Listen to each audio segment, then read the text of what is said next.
A 4 inches by 12 inches cartolina is rolled along the longer side to make a cylinder.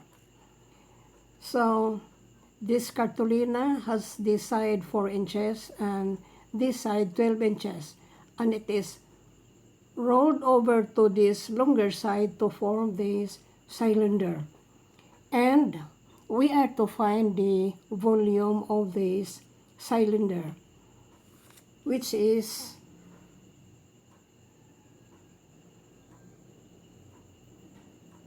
the formula is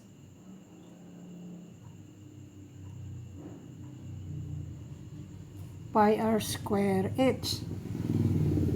Actually, this pi r square is already the area of this base. So the area of the base is pi r square.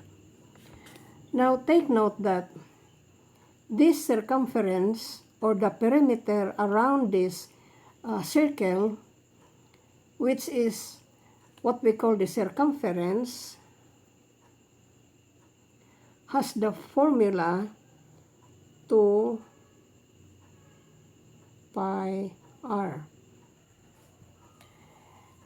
And this circumference is 12 inches because this is just the result of this side being rolled over to form this cylinder. Now, we know the perimeter, we know the height, which is 4 inches. We will now solve the volume using these three equations. So, the circumference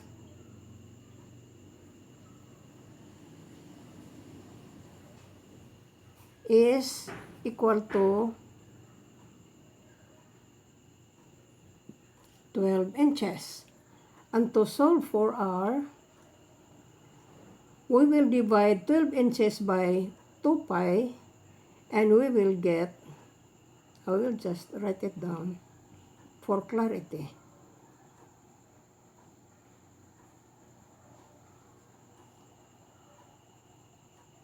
We can apply cancellation. So what is left is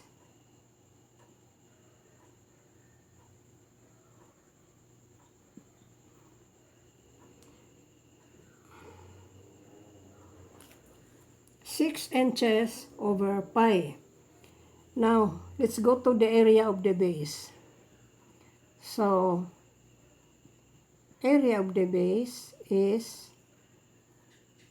pi r square.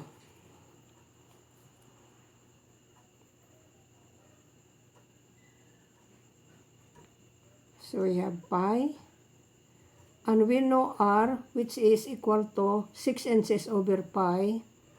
So, 6 inches over pi, we will square that one, and this is equal to pi. 6 times 6 is 36, and then inches times inches is inches square,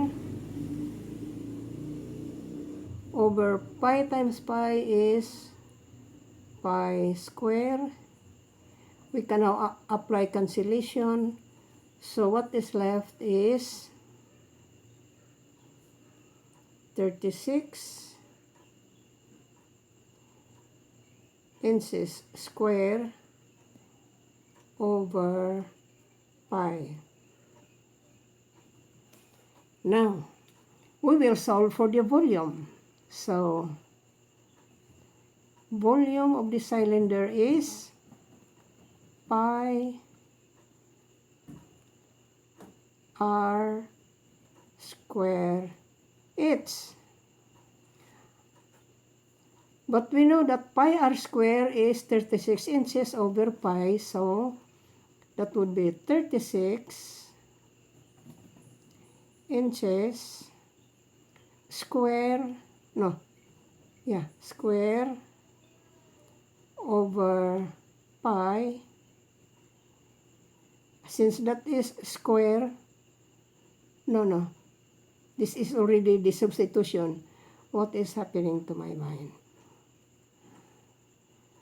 Times the height, which is 4 inches.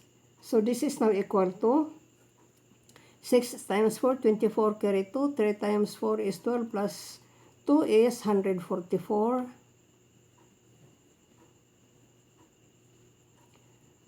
And then inches square times inches is inches cube over pi.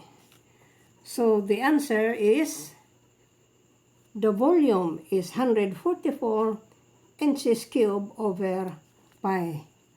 I hope you guys understand the explanation. And for the new viewers, I would be thankful if you follow and like to support my channel. And thank you for the supporters.